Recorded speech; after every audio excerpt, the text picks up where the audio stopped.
ನೋಡಿ, ಅದರಲ್ಲಿ ಈ ಐ ಪಿ ಎಲ್ ಬಂದಮೇಲೆ ಮುಂಚೆ ನಮಗೆ ರಣಜಿ ಅಂದರೆ ಕರ್ನಾಟಕ, ಮುಂಬೈ ಅಂದರೆ ಮಹಾರಾಷ್ಟ್ರ ಅಂತ ರಣಜಿ ಅಂದರೆ ಅವರು ರಾಜ್ಯವನ್ನು ಪ್ರತಿನಿಧಿಸ್ತಾಯಿದ್ರು.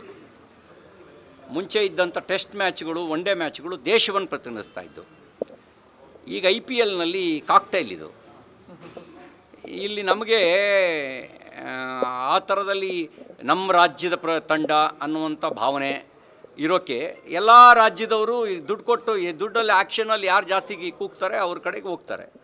ಅಲ್ಲೇನು ಸಂಬಂಧ ಇದೆ? ಅಲ್ಲಿರೋದು ಹಣ ಮಾತ್ರ. ಅದಕ್ಕೆ ಯಾಕೆ ನೀವು ತಲೆ ಕೆಡ್ಸ್ಕೋಬೇಕು? ಮಾಡಬೇಕಾದ ಕೆಲಸ ಬೇರೆ ಇದೆ, ಬೇರೆ ಮಾಡೋಣ. ಅಲ್ಲಿರೋದು ಅಲ್ಲಿ ಈಗಿನ ಐ ಪಿ ಎಲ್ನಲ್ಲಿರೋದು ಅಲ್ಲಿರೋದು ಒಂದು ರೀತಿ, ಅದೊಂದು ರೀತಿಯ ಹಣನೇ. ಹಣದ ಮೇಲೇ ಹರಾಜಾಗತ್ತೆ, ಓಪನ್ ಆಗಿ ಹರಾಜಾಗತ್ತೆ.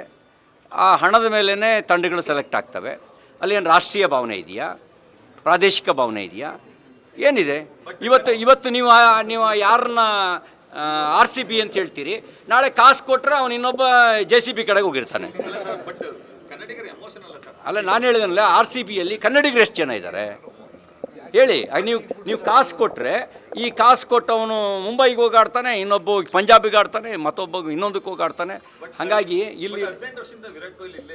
ಇಲ್ಲಿ ಈಗ ಹೇಳ್ತಿರಲ್ಲ, ಹಾಗಾಗಿ ನಾನು ಹೇಳೋದು ಅಂದರೆ ನಾವು ಯಾವುದಕ್ಕೆ ಆದ್ಯತೆ ಕೊಡಬೇಕು? ಅಲ್ಲಿ ಜೀವ ಕೊಡೋ ಸೈನಿಕರಿಗೆ ಇಷ್ಟು ಪ್ರಚಾರ ಸಿಗಲ್ಲ, ಇಷ್ಟು ಅವ್ರ ಹಿಂದ್ಗಡೆ ಫಾಲೋವರ್ಸ್ ಇರಲ್ಲ.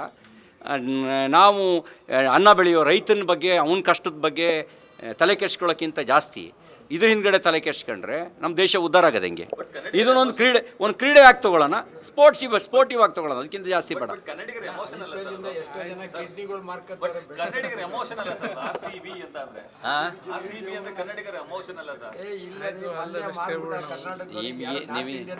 ಈಗ ನಾವು ಹೇಳಿದ್ನಲ್ಲ, ಇದ್ರ ಹಿಂದ್ಗಡೆ ಇರೋದು ದುಡ್ಡು ಮಾತ್ರ. ಅದಕ್ಕೆ ನಾವು ಅದನ್ನೊಂದು ಕ್ರೀಡೆಯಾಗಿ ಎಷ್ಟು ನೋಡಬೇಕು. ನಿಜ, ಹೊಸ ಪ್ರತಿಭೆಗಳಿಗೆ ಪ್ಲಾಟ್ಫಾರ್ಮನ್ನು IPL ಕೊಟ್ಟಿದೆ. ವಾಣಿಜ್ಯವಾಗಿ ಬೇರೆ ಬೇರೆ ವಾಣಿಜ್ಯ ವ್ಯಾಪಾರಕ್ಕೆ ಉತ್ತೇಜನವನ್ನು ಕೂಡ ಕೊಟ್ಟಿದೆ, ಇದು ನಿಜ. ಆದರೆ ಈ ದೇಶದಲ್ಲಿ ಹೆಚ್ಚು ಮರ್ಯಾದೆ ಸಿಗಬೇಕಾಗಿರೋದು ಅದು ನಮ್ಮ ದೇಶದ ಕಾಯೋ ಸೈನಿಕರಿಗೆ, ಅನ್ನ ಬೆಳೆಯೋ ರೈತನಿಗೆ.